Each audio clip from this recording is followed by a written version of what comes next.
Olá, família Pax, mais uma vez ao vivo aqui com vocês, hoje conversando com o nosso querido Alexandre Garzelli. Ele que é autor da Madras Editora, super expert em várias escolas iniciáticas.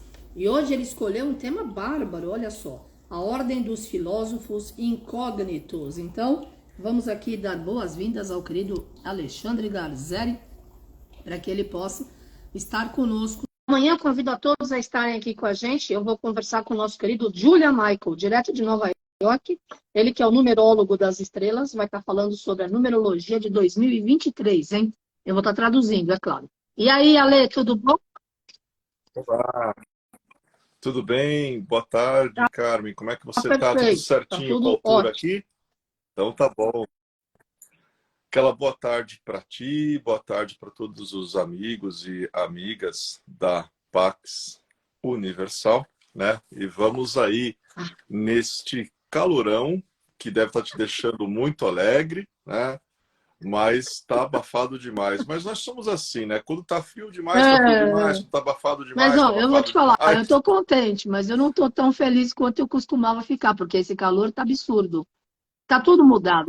Como, da mesma forma que a gente Sim, teve um sim. vento geladésimo, como nunca tivemos antes, de inverno eu entendo, porque como eu não me sinto bem no inverno, esse frio que a gente teve, esse vento polar, eu sei lá de onde, do Ártico, qualquer lugar aí, foi bem diferente. E esse calor realmente não tá bom, não é saudável. Eu não tenho ficado no sol, mas eu tô feliz que pelo menos esquentou, né? Sim, Já é um bom presságio. com certeza, com certeza. Legal. E esse aspecto de ser saudável, né? Porque o ser humano ele tem certos limites de Verdade. resistência.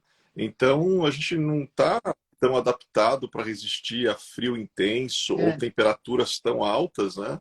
Mas é o preço que a gente paga quando ao longo de muitos e muitos, até podemos falar séculos, né? Não se deu a devida importância à É. natureza, É. uma hora ela cobra, né? E aí já Exatamente, é viu. exatamente o que está acontecendo. Muito bom. Infelizmente. Maravilha.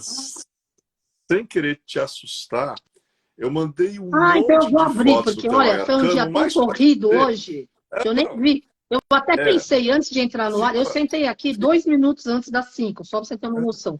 Eu falei, tá, nem liguei o celular, aham, será que o Alê não mandou imagina. nada justo hoje, né? Então vamos lá. Não, mas fica tranquila, né? Porque é só a grande, digamos assim, né? Turma, né? De grandes adeptos para depois você poder acompanhar um pouquinho essa história que a gente vai falar hoje em imagens, né? Que é esse tema, a ordem dos filósofos incógnitos, ou até a ordem dos filósofos desconhecidos, né? Quando nós falamos sobre este termo, filósofo incógnito ou filósofo desconhecido, ao que estamos nos referindo? Nós estamos nos referindo a um movimento que é conhecido como o Ah, martinismo. ó, eu não Isso, recebi então, nada. Será nossa, que meu Deus, é a né? internet aqui que não está funcionando? Mas eu estou no ar com você, no outro? Eu também estou no meu celular aqui, o pior é que eu Então não relaxa. consigo Aí nem tô ver ok. agora, mas são mistérios da tecnologia. Fica tranquila, né, que vai dar certo, fica tranquila. A ordem dos filósofos desconhecidos, ou Ah, o entrou agora. martinismo, ou o ordem, chegaram todos, É, né? Eu tá estou tudo falando, né, maluco. são É, os doentes da tudo aqui. informática, né? Os filósofos desconhecidos, os martinistas, é um movimento que se caracteriza por Aham. um objetivo. Qual é o grande objetivo do martinismo? Cujo símbolo é o pantáculo martinista, que é a estrela de 6 pontas, 2 triângulos entrelaçados, e sempre nas cores tradicionais preto, branco e vermelho. Então, existem muitas tradições martinistas, já já eu vou comentar esse aspecto das muitas tradições, mas normalmente este é o símbolo que universalmente marca esse movimento conhecido pelo nome de martinismo.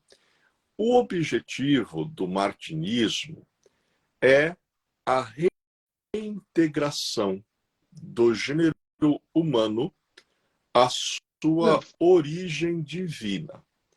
Então, o martinismo ele trata da história da queda do gênero humano. Só que quando nós falamos em queda, ou até quando utilizamos o termo pecado, nós precisamos entender o que é este pecado, o que é esta queda. É um momento em que o gênero humano perde a consciência. Inclusive, perde a consciência de que é oriundo de uma origem divina, de que o planeta Terra não é a sua fonte geradora, de que ele é provido de uma essência divina, uma partícula, uma centelha de Deus, que, num determinado momento, terá que regressar ao Deus emanador, terá que regressar à origem divina. Então, o martinismo, ele possui ferramentas que, quando aplicadas, vão promover no gênero humano a reparação, a regeneração, a iluminação, a vitória da ascensão e a posterior reintegração. Então, este é o objetivo do martinismo. Te lembras que tua origem é divina. Perdestes a consciência, precisas recobrar esta consciência e dar condições para que a centelha divina que existe dentro de ti se reintegre à sua origem divina. Então, este é o objetivo. Agora, quando nós falamos, né, sobre a origem do martinismo, aí, Carmen, eu quero fazer uma pausa agora para explicar o seguinte. O que eu vou falar aqui é uma versão. Pergunta: quantas versões existem sobre a origem do martinismo? Tantas quantas forem as ordens martinistas, as tradições martinistas, as sendas martinistas criadas por grandes adeptos ao longo da história. Então, eu gosto de explicar isso para evitar aquele quadro de coisas aonde, às vezes, uma linha ela se coloca como a verdade absoluta, como a verdade suprema. Nós sabemos que no hermetismo, no ocultismo, no esoterismo, não é assim que as coisas funcionam. Então, o que eu vou colocar aqui é uma visão, mas já afirmando, existem outras, tão válidas quanto. O importante é respeitarmos e aprendermos com todas, porque aí sim nós ganhamos em evolução de consciência, quando praticamos o respeito, né? Quando falamos em martinismo, ainda que as origens primitivas se percam na noite dos tempos, 3 nomes sempre aparecem: Martinez de Pasquali, Louis-Claude de Saint-Martin e Jean-Baptiste Villermoz. Então, são 3 mestres, 3 grandes adeptos. Esse é o Martinez de Pasquali, que a Carmen está mostrando. São 3 luzes emblemáticas, Louis-Claude de Saint-Martin, 3 luzes emblemáticas do martinismo.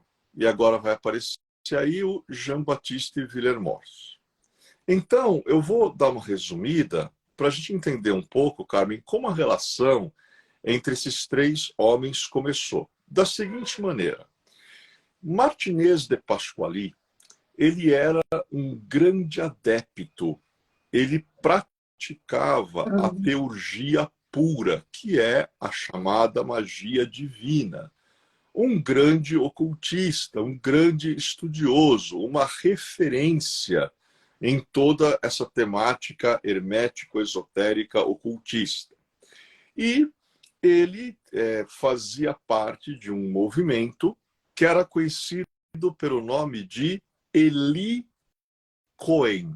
O que quer dizer o termo Eli Cohen? Quer dizer sacerdote eleito.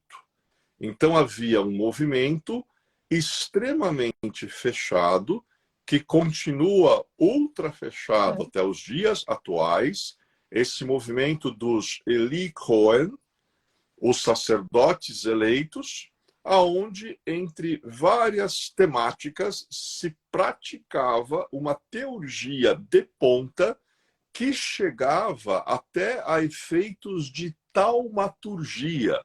O que é um taumaturgo? Taumaturgo é aquele que manifesta milagres.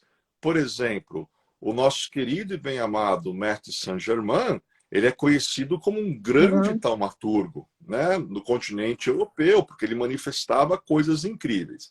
Então, esse Martinez, grande mestre Martinez de Pasquali, ele utilizava de operações mágicas, aonde ele traçava círculos no chão, Carmen. Eu brinco assim, com todo respeito, claro, mas eu falo que você trabalhar com Martinez de Pasquali, você não ia apenas traçar círculo no chão, você ia traçar no chão, na parede, no teto, na quina, porque ele adorava essa linguagem simbólica, esses círculos mágicos, onde você vê aqueles círculos com partes em latim, partes nomes hebraicos, partes em grego, e estrelas, e pentagramas, e hexagramas, e um monte de coisa. Você que me conhece há algumas décadas sabe que a gente gosta pouco disso, né? Então, se você trabalhasse com ele, você iria ver que ele utilizava toda esta teurgia, toda esta magia divina, principalmente para propósitos de cura. E era surpreendente algumas coisas que ele conseguia, alguns quadros que ele conseguia resolver. Se contactava livremente com anjos, com altas inteligências, se bem que sabemos que as altas inteligências não envolvem apenas anjos, envolvem vários tipos de seres. E ele, quando fazia toda a sua magia, toda a sua operatividade teúrgica, fenômenos visíveis se manifestavam no plano material, e isso às vezes era um pouco assustador para quem não era tão íntimo desse meio de coisas, por assim dizer. E aí ele resolve iniciar dois jovens, no caso Jean-Baptiste Villermoz e o Louis-Claude de Saint-Martin. Então, ele toma os dois como discípulos. Os dois eram estudiosos, já tinham interesses espiritualistas em outras áreas, mas são admitidos na ordem dos Eli Cohen e começam a aprender toda essa operatividade teúrgica e coisa e tal. Tem um momento em que o Martinez de Pasquali dá por encerrado, vamos colocar assim, os seus trabalhos na França, e ele fala, bom, o que eu tinha que passar para vocês, que no martinismo, Carmen, a coisa é assim, é de iniciador para iniciado, e é de boca a ouvido. Até hoje, é assim que as coisas se comunicam dentro do martinismo. O que eu tinha que comunicar, eu comuniquei. O que vocês tinham que aprender, aprenderam com louvor também. Então agora eu vos deixo e eu vou para o Haiti. Porque Martinez de Pasquali dizia que ele tinha uma misteriosa herança para receber lá no Haiti. Na verdade, isso é uma linguagem simbólica, né? A herança que ele ia receber lá é que ele ia mesclar todo esse conhecimento, né, dessa tradição esotérica bem europeia com o folclore, com a religião, com a cultura que já existia lá no Haiti. Vamos mesclar certas ideias para ver o que acontece. Um dia a gente pode até dizer, cara, o que aconteceu, mas é uma boa história para um outro pôr do sol, não para hoje, mas foi algo muito interessante, essa mesclagem de ideias, né? E aí ficam lá o Jean-Baptiste de Villermoz e o Louis-Claude de Saint-Martin. O Louis-Claude de Saint-Martin, ele olha, né, para aquele cenário, agora eles estão em voo solo, sem lá o Martinez de Pasquali, mas os dois são completamente formados, e o Louis-Claude de Saint-Martin, ele comenta o seguinte: bom, teurgia, helicoen, taumaturgia, símbolos traçados, riscados, magia operativa mesmo, interessantíssimo. Ele respeitava muito o mestre dele, Martinez de Pasquali.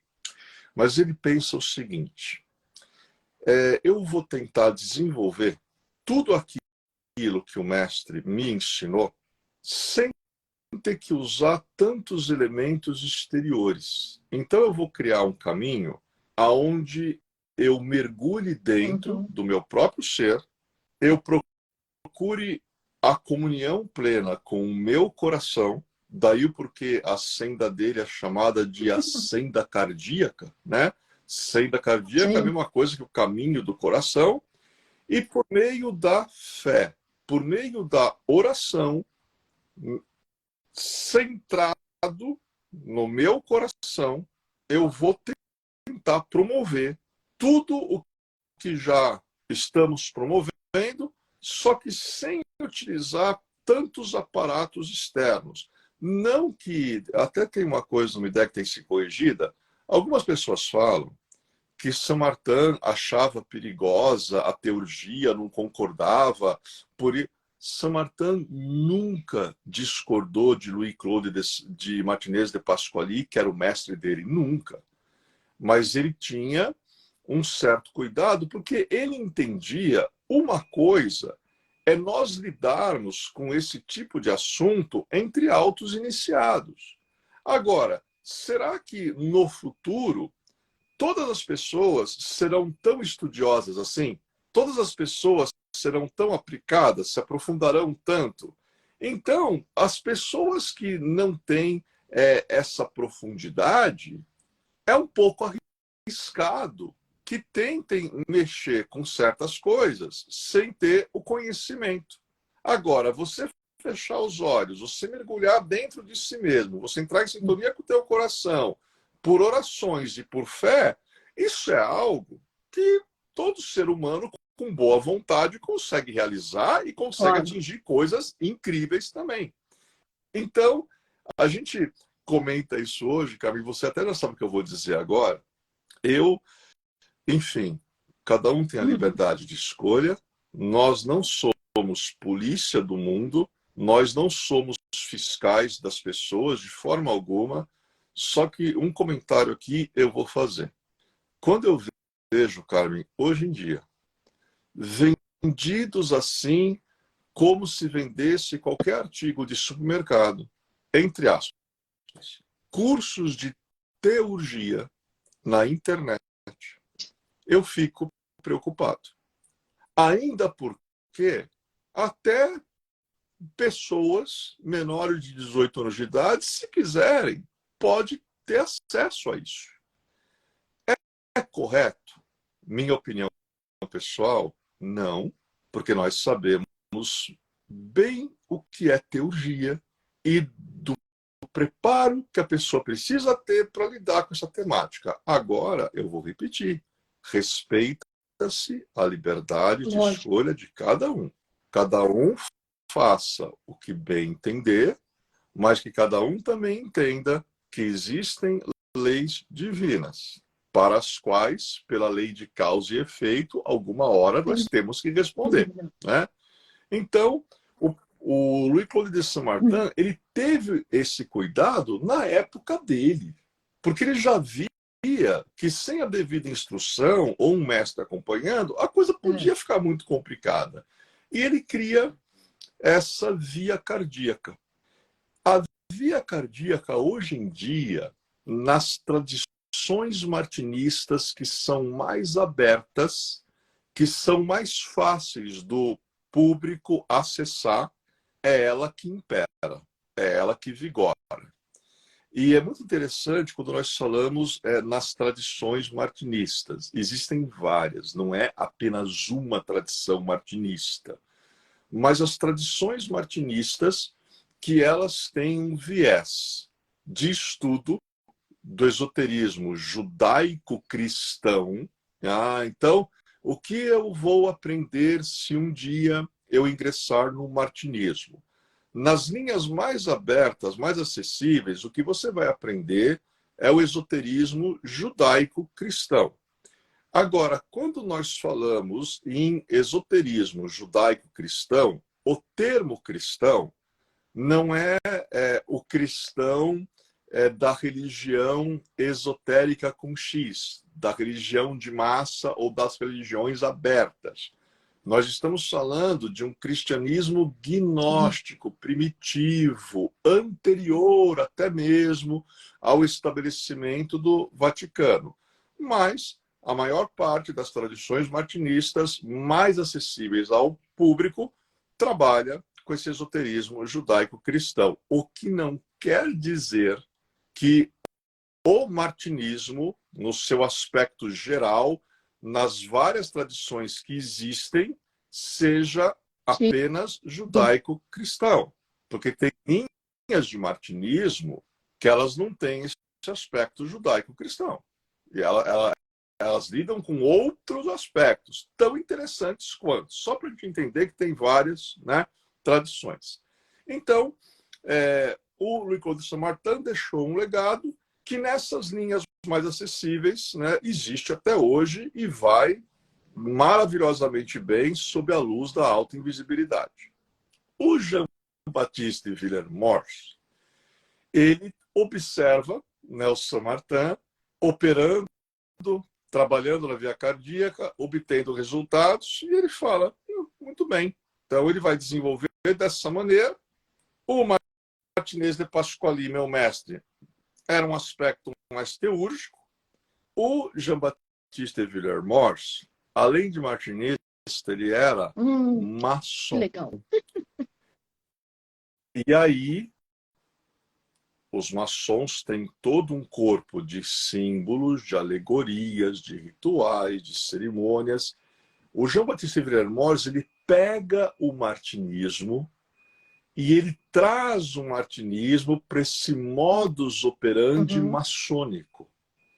E aí ele cria um rito maçônico que é o rito escocês retificado, que quando vemos hoje a forma que este rito opera, e quando operam de maneira tradicional, Carmen, por exemplo, nas lojas, não se acende luz elétrica.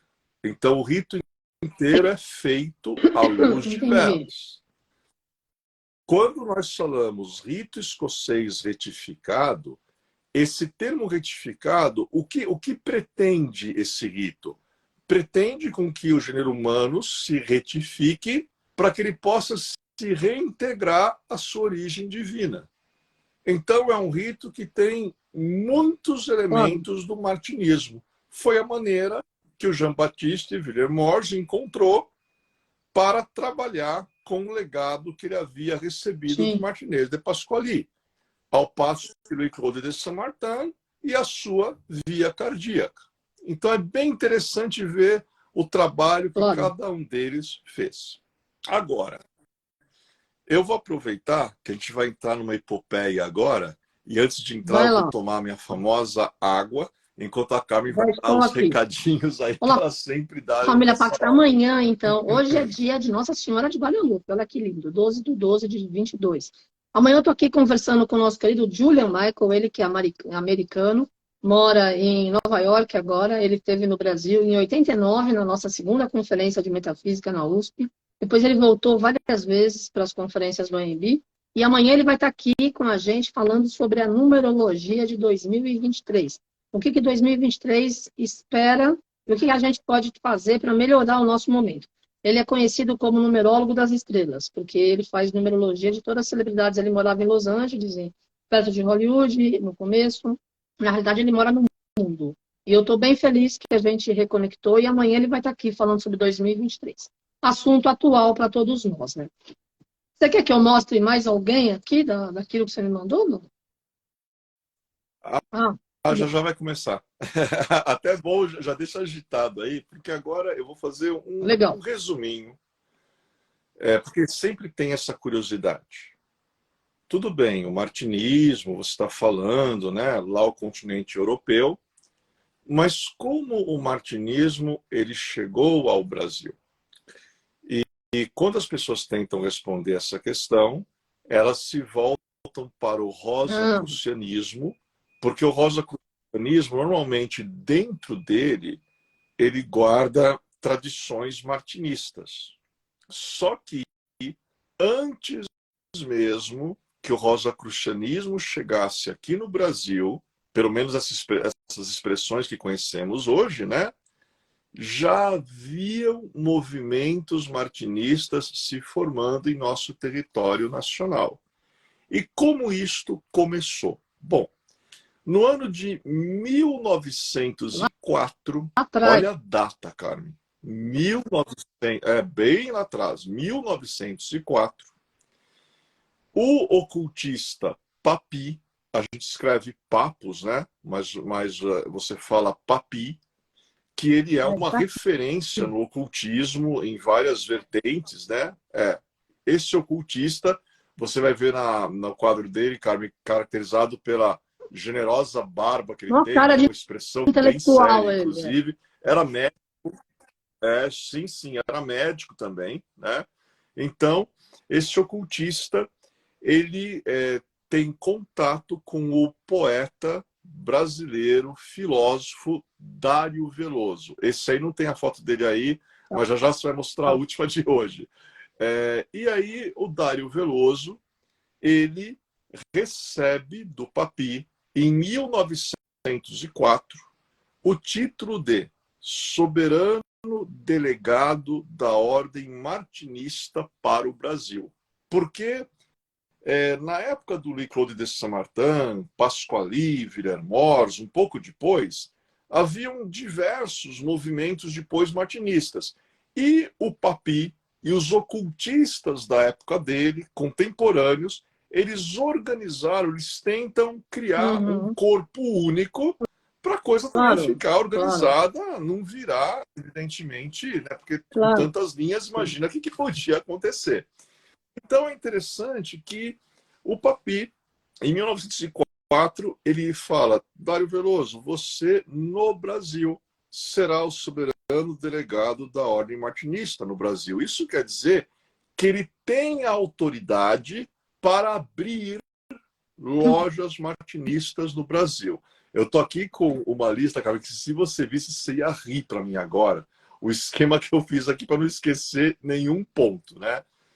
É só que assim, Dário Veloso retorna para o Brasil e aí ele tenta até iniciar o movimento martinista de maneira mais pungente e ele não consegue. Ele acaba em Uhum, 1909 fundando em Curitiba o Instituto Neopitagórico, que é um outro movimento extremamente interessante, gnóstico. Pitagorismo é um estudo maravilhoso. E esse instituto tem até hoje em Curitiba. Então, ele abandona um pouco esse aspecto martinista e ele vai se dedicar mais ao Instituto Neopitagórico. E aí pareceria, né, que a engrenagem parou. Ué, então o martinismo não vai chegar aqui no Brasil? Mais alta invisibilidade se movimenta e aí surge um outro grande mestre da época, que é chamado de Albert Raymond Costé. Albert Raymond Costé, ele é conde, ele é o conde de Baskerville, e o nome iniciático dele é Sédayor. Esse Sédayor, alguns falam Sédayor, isso, tá ele aí, ele havia sido iniciado no martinismo, recebido em 1892. E o iniciador dele é um martinista muito famoso, chamado Sédir, nome iniciático Sédir, que recebeu Sédayor na loja Hermanubis. Olha que interessante o nome, Carmen. Hermanubis. É uma mesclagem de Hermes com Anubis. Então dá para a gente imaginar o tipo de coisas que este pessoal estudava, né? Então, e o Sédayor, ele é tão aplicado que em pouco tempo ele passa a ser o mestre de cerimônias da loja Hermanubis, do mestre dele, o Sédir. E aí, observando, né, os prodígios, né, do Sédayor, a dedicação, o trabalho, o empenho, o Papi se vira para ele e fala: Sédayor, você não quer fazer uma viagem lá para a América do Sul e levar a luz martinista lá para a América do Sul? E o Sédayor, ele vem, né? Então ele pega, isso é bem interessante, né? Porque olha a importância da pessoa ter mérito. Quando a pessoa tem mérito, a alta invisibilidade age e faz daquela pessoa um canal para divulgação da luz, né? Envia a pessoa pelo mundo, né? Então é interessante que ele é tornado delegado especial do Supremo Conselho da Ordem Martinista. Carmen, eles adoram o nome, eles adoram. Então olha o tamanho do... Eles gostam muito, né, dos nomes, né? E ele foi, né, ordenado, recebeu esse grau do próprio Papi. Em 26 de fevereiro de 1910, Sédayor, com a esposa e os filhos, chega na Argentina, em primeiro momento, né? Ele chega na Argentina num primeiro momento e ele tenta estabelecer o martinismo na Argentina. Mas, curiosamente, ele não consegue, na Argentina, estabelecer o martinismo e ele acaba lá criando um outro movimento que é chamado de Igreja Expectante, que é um movimento gnóstico muito interessante que existe até hoje também, a Igreja Expectante, né? E aí ele não conseguiu estabelecer o martinismo na Argentina, só que tem uma curiosidade, Carmen. Desde que ele chegou lá, ele sempre era acompanhado nas andanças dele por muitos maçons. Olha que interessante, né? A maçonaria é sempre próxima do martinismo. São ordens distintas, né? Mas quando a gente fala de maçonaria, martinismo e rosacrucianismo, você sempre vê essas três ordens gravitando muito próximos umas das outras, né? E aí ele fundou a Igreja Expectante e ele tinha uma amiga no Brasil chamada Aida Hoffmann. E essa amiga, Aida Hoffmann, fala: Sédayor, você está aí na Argentina, fundou a Igreja Expectante, mas você não gostaria de vir aqui para o Brasil? Vem aqui para o Brasil. Ela morava numa propriedade em Joinville, e você fica aqui na propriedade, coisa e tal, e quem sabe pode começar a desenvolver, né, os avanços martinistas aqui no Brasil. E o Sédayor pega e vai, né, para Joinville. Em 1923, vai se hospedar com essa amiga, né, da família, que era a Aida Hoffmann. Olha o nome, né, Carmen? Hoffmann, Joinville. Lá a gente sabe que tem muito, né, aquela questão alemã, aquela questão. Ela vai se hospedar lá, né? E aí, em 1924, um ano depois que ele chegou em Joinville, um dos filhos dele, né, esses nomes são ótimos, esse filho, ele tinha ido servir o exército, e voltou agora, né, para ficar com a família. Léo Alvarez Costé de Baskerville. Eles eram, viu, Carmes, todos condes. O pai dele, o Sedaior, era conde e era daqueles que, quando falece, o título passa para o filho. É um negócio bem interessante, né? Esse Léo, ele tinha o nome iniciático. O que é nome iniciático? Que é a segunda vez que eu falo sobre isso. Quando você ingressa no martinismo, lá dentro você não usa o nome que está na sua carteira de identidade. Você recebe um outro nome. Normalmente, vou falar, Carmen, até onde eu puder, tá?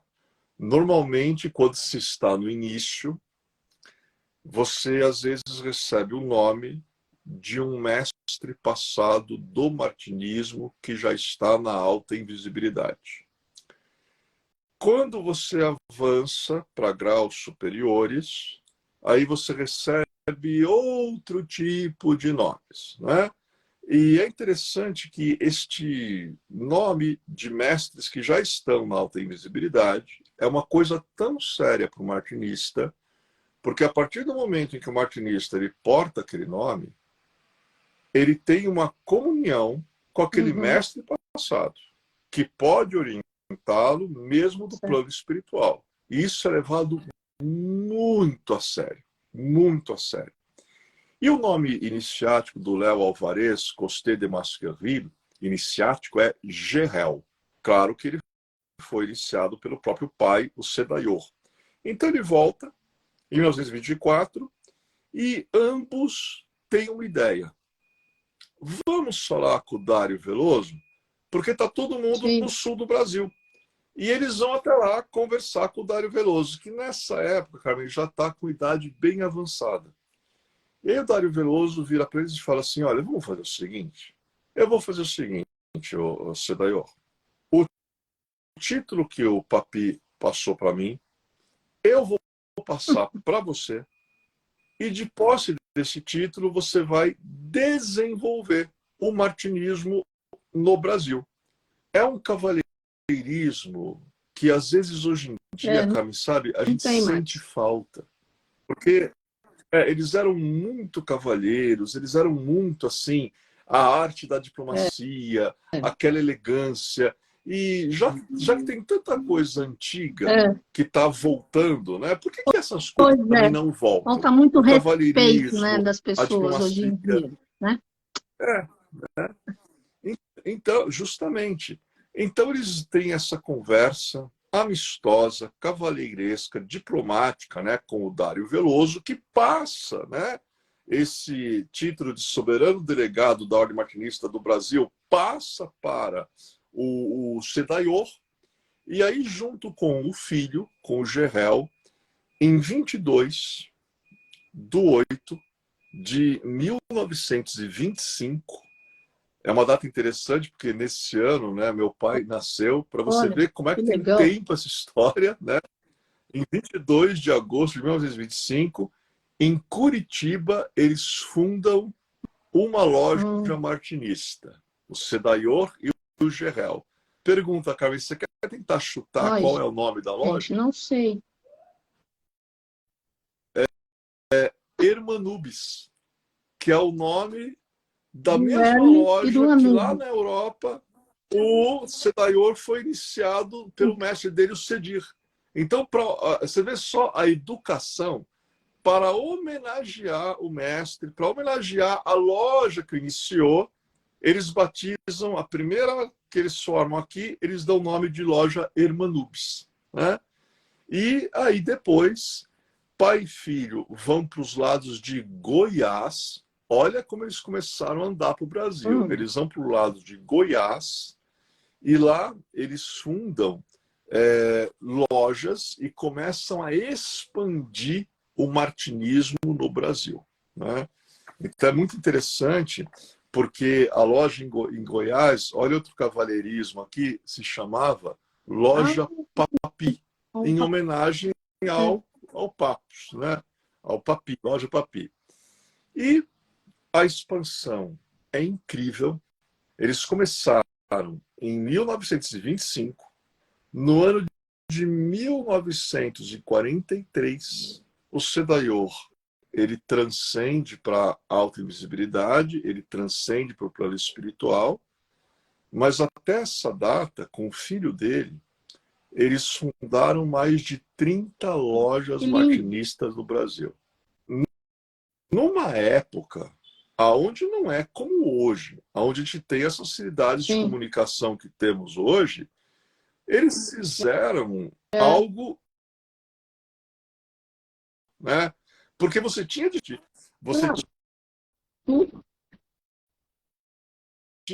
ir lá, ensinar as pessoas, passar toda a metodologia. Isso é uma coisa realmente bem complexa, né? E aí é muito interessante que no dia 23 de dezembro, está até perto aí, ó, semana que vem, no dia 23 de dezembro de 1939, o Cedayor já está com bastante idade. O filho dele, o Gerel, reúne todos os congregados martinistas e funda uma loja com o nome de Loja Cedayor, para homenagear o pai, antes que o pai transcenda. Então, o Cedayor chegou a ver isso. Então, isso é uma pequena, Carmen, pequena gozação minha, né? Uma pequena historinha de como o martinismo ele chegou aqui no Brasil. Só repetindo, gente, eu estou contando uma versão oriunda de tradições que a gente faz parte. Quantas mais versões existem? Centenas. E todas estão corretas, depende daquela que você pertence. E que todo mundo se dê bem, se dê cavalheirescamente, como os irmãos que nos antecederam. Então, é importante a gente falar que a luz martinista ela deve muito ao mestre Cedayor, ao filho dele, o Gerel, também ao Dário Veloso, que mesmo ele tendo se concentrado mais no pitagorismo, mas ele apenas auxiliou o avanço, não colocou nenhum obstáculo, muito pelo contrário. Ah, você e teu filho querem tocar? Tá aqui, eu pego, passo. Então, são 3 nomes muito importantes, sendo que aqui em São Paulo, né, tem um mestre adepto iluminado que o nome dele é Antônio Olívio Rodrigues, que no ano de 1909 funda em São Paulo o Círculo Esotérico da Comunhão do Pensamento. Só Doutor Antônio Nogueira era o presidente, o pai do Harmonizon, durante muitos anos, né? Esteve com a gente nas conferências de metafísica, na Pax. Que lindo, eu ia te perguntar, não para de me arrepiar, porque já que você está falando do martinismo, eu ia te perguntar como é que era essa atuação hoje em dia, né? Que lindo. Justamente. Só que o Antônio Olívio Rodrigues, né, ele era português, ele tinha o nome iniciático de Aor. E sabe o que quer dizer Aor, Carmen? Quer dizer fogo, né? Então são nomes muito fortes, né? Fogo, Aor, né? E ele fundou em 1909 o Círculo Esotérico da Comunhão do Pensamento, só que antes é importante dizer que Antônio Olívio Rodrigues pertencia à loja martinista Amor e Verdade, que operava aqui em São Paulo, né? E depois ele fundou. Agora, em 1909, olha que coisa interessante, o que está acontecendo, Carmen, no mundo. É o Antônio Olívio Rodrigues fundando o Círculo Esotérico da Comunhão do Pensamento aqui em São Paulo, Brasil. Lá nos Estados Unidos, o Dr. Harvey Spencer Lewis está dando início ao novo ciclo do Rosacrucianismo por meio da Ordem Rosa Cruz Amorque, no mesmo ano. O Max Rendel está fundando a sua fraternidade Rosa Cruz. E o Richenborn, na Holanda, está fundando a Ordem da Rosa Cruz Áurea. Então a gente percebe que alguma coisa muito séria está acontecendo em 1909. Né? E hoje em dia, como você perguntou, as ordens martinistas, algumas, não todas, mas algumas ordens martinistas, elas se encontram dentro de sociedades, de ordens e de tradições rosa-cruzes. Então, a pessoa que pertence a determinadas expressões do rosacrucianismo, depois de um grau que ela atinge lá dentro, ela pode ser convidada, ela pode ingressar em uma tradição martinista. Existem tradições martinistas que são independentes, né?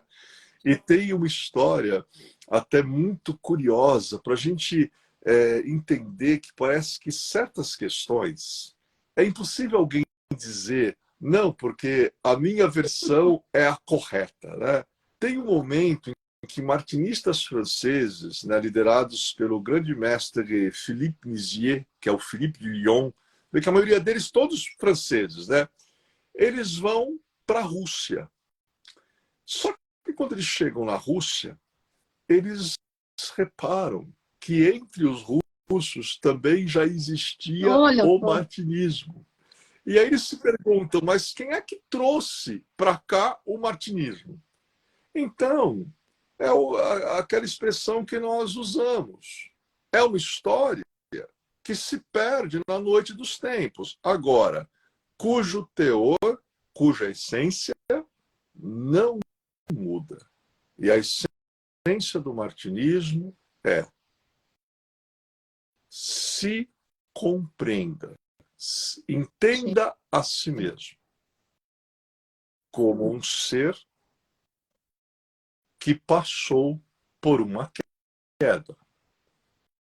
Mas mesmo passando por uma queda, que alguns chamam de pecado, não houve abalo, não houve alteração na essência divina que habita dentro de ti. O que houve ao longo das eras, ao longo das encarnações, foi um esquecimento com relação a quem somos, de onde viemos e para onde vamos. A partir do momento que começamos a fazer essas questões, o martinismo oferece as ferramentas para que possamos reparar, para que possamos regenerar o chumbo do nosso ego, que uma vez transmutado no ouro da nossa essência, pelo brilho amarelo dourado, nos faz perceber que somos uma essência divina, que almeja se reintegrar à sua origem. Mas o caminho da reintegração martinista, além dos trabalhos a serem feitos de reparação e regeneração em si mesmo, é um caminho que envolve auxiliar o próximo. É um caminho que envolve mitigar o sofrimento, principalmente em questões terapêuticas. Orar pelos que sofrem, orar pelos enfermos, suplicarmos com nossas almas de joelhos diante do trono do Altíssimo, para que a alta invisibilidade, para que o Deus do nosso coração, da nossa compreensão, se compadeça daquele que sofre e possamos, como canais, enviar-lhe o alívio, o acalento, o amparo, até mesmo a cura, sempre na medida dos seus méritos e de acordo com o que ele estiver escrito em seu Dharma antes de encarnar. Então, o martinismo, ele tem a ver com isto. E por que são filósofos incógnitos? Porque todo o bem, todo o amor, toda a caridade, todo o auxílio que se pratica com relação ao nosso próximo deve permanecer incógnita, insuspeitada e desconhecida. Faz o bem e desaparece. Antes mesmo que tenham a oportunidade de lhe agradecer. Porque, na verdade, a maior satisfação para um filósofo incógnito é quando ele vê o seu irmão, é quando ele vê a sua irmã fora do sofrimento. E ele some, ele desaparece, porque, em verdade, não foi ele que fez nada, não. Quem faz é a alta invisibilidade nas linhas de senda carreira. E o teu som sumiu. Nas linhas de senda, ó, não estou ouvindo. Sumiu o seu som. Voltou, voltou.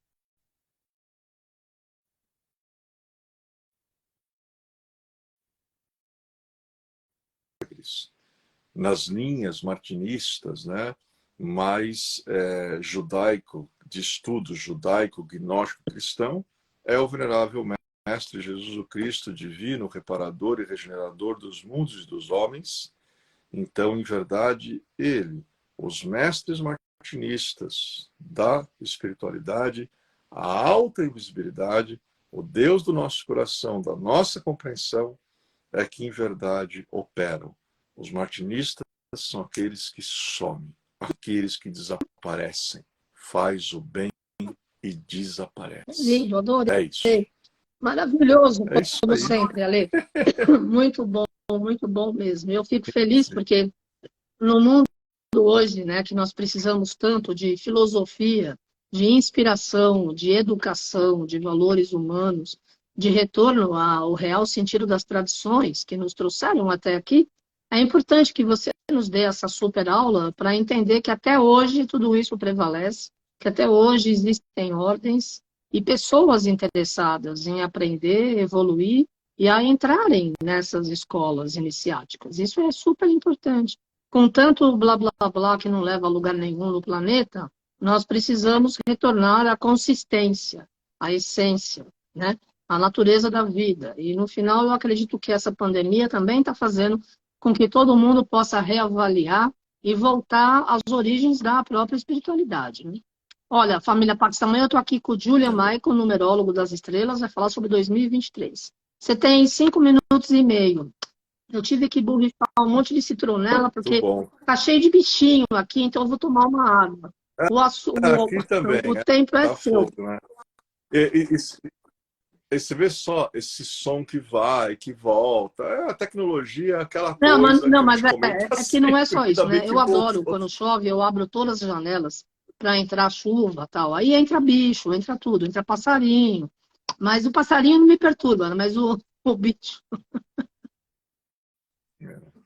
Agora, aproveitando, né, esse tempo final, como a Carmen estava comentando, né? Existem Sim. ordens, existem sociedades, existem fraternidades. Elas podem ficar ocultas em certas eras, em certos momentos da humanidade, quanto maior é o grau de evolução de consciência do gênero humano. O que não quer dizer que elas abandonaram o planeta, que não existem mais. Não, existem. E aquele que busca com sinceridade, com desejo sincero de evoluir a sua consciência, encontra. E o que é bonito é que quando você analisa a linguagem de todas essas ordens, por exemplo, os maçons falam que eles têm que se lapidar, deixar de serem pedras brutas, se tornarem pedras polidas, a fim de que eles possam ser utilizados na grande obra. Os templários dizem que o cavaleiro puro, a este é dado a honra de chegar ao Graal. Então também temos aí um processo de purificação. No rosacrucianismo, entende a cruz como teu corpo físico, entende a rosa no centro da mesma como a alma que precisa desabrochar ao longo das suas encarnações. Mas o desabrochar da alma, ele só ocorre, o desabrochar desta rosa alma, quando nós fornecemos o adubo, a água, os nutrientes necessários, que são estudo, gnose, conhecimento, estude. É tanta gente perdendo tempo hoje, sabe-se lá Deus com quê? Como é que podem existir pessoas que não leem, não é que não leem um livro, não leem gibi. Não dá para entender, né? Como é que a gente espera chegar a algum lugar dessa maneira? Quando a gente fala da Sociedade Teosófica, 1875, Blavatsky, que ela traz para o Ocidente a luz dos Mahas, a luz dos Chorans, a luz dos Mahatmas, que tem uma única mensagem. O objetivo evolutivo da raça humana é um só, a ascensão. E os martinistas que falam numa reparação e numa reintegração ao Deus do nosso coração e da nossa compreensão. Aí nós começamos a entender que as sociedades podem ser diferentes na sua forma exterior, nos seus rituais, nas suas cerimônias, nas suas metodologias. Mas o objetivo é um só, é fazer com que o gênero humano recupere a consciência da divindade que vive dentro de si e tenha um comportamento mais divino, um comportamento mais santo, um comportamento mais ascensionado, reparado e regenerado a favor da prática, da caridade, do amor ao nosso próximo, que é um ato de amor a cada um de nós. Obrigada, Ale, obrigada. A gente tem 1 minuto e meio. Gratidão, como sempre, maravilhosa aula. Gratidão, namastê, família Pax. Obrigado.